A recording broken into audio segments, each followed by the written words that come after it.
Good morning, everyone, and welcome to Urban Update, and happy Easter, everyone. I'm Byron Barnett. On the show this morning, we'll introduce you to a program that was launched to address the lack of food faced by students from low-income families when school is not in session.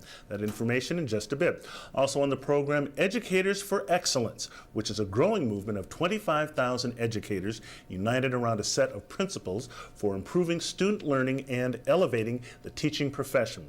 That's later as well. But up first, the opioid epidemic is taking the lives of too many Bay Staters, and it does not discriminate based on age, race, or gender. For more than 40 years, Gosnold, a nonprofit, has been leading the way in Massachusetts on the treatment of addiction and behavioral health, as well as innovating in prevention. Gosnold offers expertise on the continuum of care needed to not only complete a treatment program, but to be reunited with your life, your family, and employment. They do all of this as the recovering individual works each day to live a successful life free of drugs and alcohol. We have two of Gosnold's finest with us this morning. These women have been in the trenches supporting men and women battling addiction, each of them with more than 20 years in this field. Angela Shepard, she is Gosnold's program director for the women's program, and Martha Jaxtimer, Gosnold's program director for the men's program. Welcome to Urban Update, ladies. Thanks for coming in. And this is such a difficult topic to discuss, but it is so widespread. Can we just sort of start out by giving our viewers just an overview of where we stand with this opioid epidemic right now? Well, the opiate epidemic is clearly still in crisis mode. All of Massachusetts is being impacted. We're still seeing a lot of overdose deaths, the inability to get into treatment, especially for the demographic patients who are on the lower income.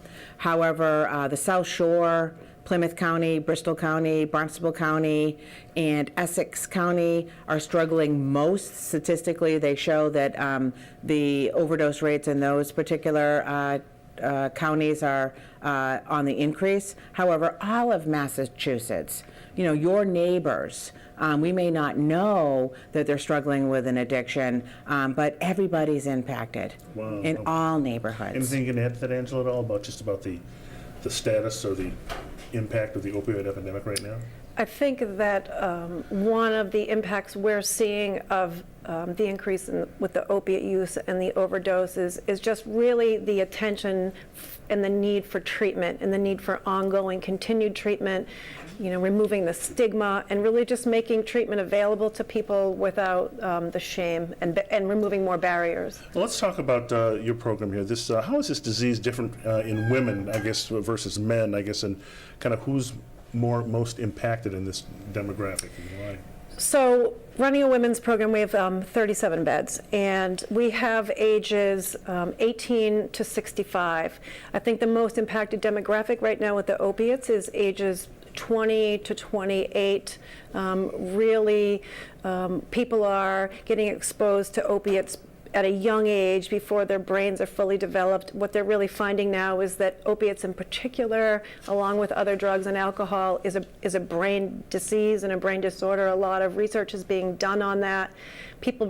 Younger people are becoming addicted without really knowing the road they're going down, which is why I think right now prevention, Gosnold has grown exponentially with prevention over the past few years, really getting into schools and educating and helping to evaluate people for different mental health disorders that may then predispose them to addiction. So I think that that younger population has really kind of stepped into the epidemic part of it with opiates than we've seen in the past. You say you have 37 beds?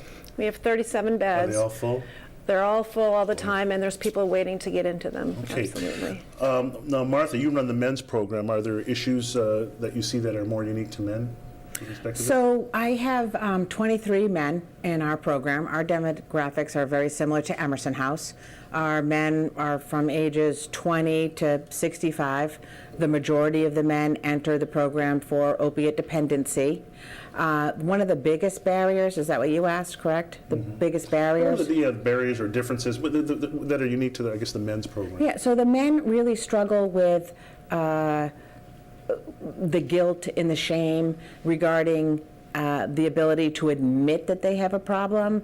Many of the men are providers for their family, or sons, uncles, brothers that struggle to ask for help because the family may be struggling with denial or the inability to find the right resources. So once they enter the Miller House, we do, wraparound services. We wrap our arms around them and work with their mental health, just like Angela said. A lot of the men come in because of the use of opiate dependency, have now developed co-occurring disorders to include depression, anxiety. A lot of the guys have PTSD because of street violence.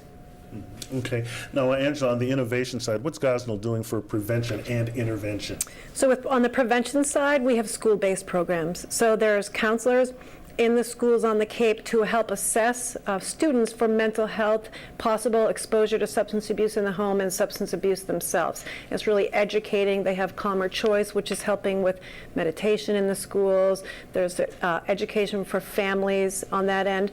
And as far as innovation on the continuum of care, we have recovery coaching, which someone's in treatment, that's a treatment episode, but it's really, Gosnold's about the whole continuum. So when they leave treatment, they have a recovery coach, someone to really step them hopefully through that first year, which is where they're at most risk for resuming use. What role do families play in all of this?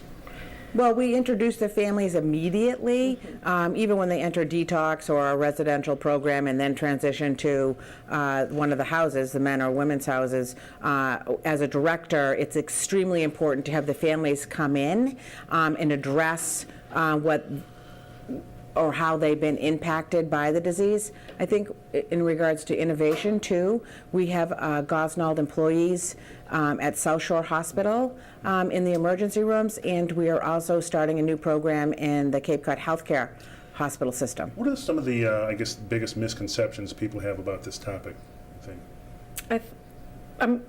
As far as addiction as a disease, addiction as a medically recognized brain disease, and there are treatments that go along with treating the medical aspect of it, there's a lot of, they should just stop, or there's a lot of judgment around this particular condition, I think. What is the I guess you talk about, you got a wide range of people in the age groups, but a lot of people in their teens, 20s, 30s. Mm-hmm. Is there a typical profile how we start with one thing and end up in this crisis? As the stories that you seem to hear over and over a lot. Anything, either one of you? I would say that, a lot of the education they're doing around right now is even starting with alcohol, because I think there is a progression that quickly happens. I think as far as opiates, it usually starts with pills of some sort. We even have young people come in that had surgery, they get addicted to their medication, and unfortunately, heroin has become so accessible. And what surprised you most about this epidemic? And has anything really stood out to you, or what have you learned after working in this all these years? I guess what I've learned is that, we need people on, the cutting front of helping people with addiction, and that it has become my mission in life to continuously help everyone. My personal philosophy is to leave no man behind, no matter who they are, and to treat them with no judgment, and that they come in and we teach them to have expectations. Mm-hmm. We teach them to leave their guilt and shame behind. And how can people, how do people usually get to you folks? What are some of the ways that how do they find their way to help? Usually through a medical detox facility is usually how people end up coming along to further treatment. The great news is that more young people, more people in general, are the first time in detox coming to further treatment. So I think the word is spreading that this is a condition that needs to be recognized and treated, and with a long-term plan. And just tell everyone again where they can get more information about all of this. So you can go to the Gosnold website and find our 800 number there and give us a call, and they can explain our programs and the admission process. And just to wrap things up here, what parting thought would you like to leave with everyone on this whole subject here? Absolutely, that recovery and treatment and a new life are possible, because a lot of the news out there is the bad news, but recovery is absolutely possible, and we see more people, their families are restored to lives. They have years of long-term recovery. So that's 100% possible, and we need to be talking more about that. Okay, all right. Just to wrap that up too, Angela and I both run strength-based programs with a solution. Yep. So there is a solution to every problem, and we implement that solution in our programs. Okay, and we'll leave it right there. Martha Jaxtimer and Angela Shepard from the Gosnold program. Thanks for coming in. Thank and you so much. Good luck Thank with you your for great having work. us. Thank you.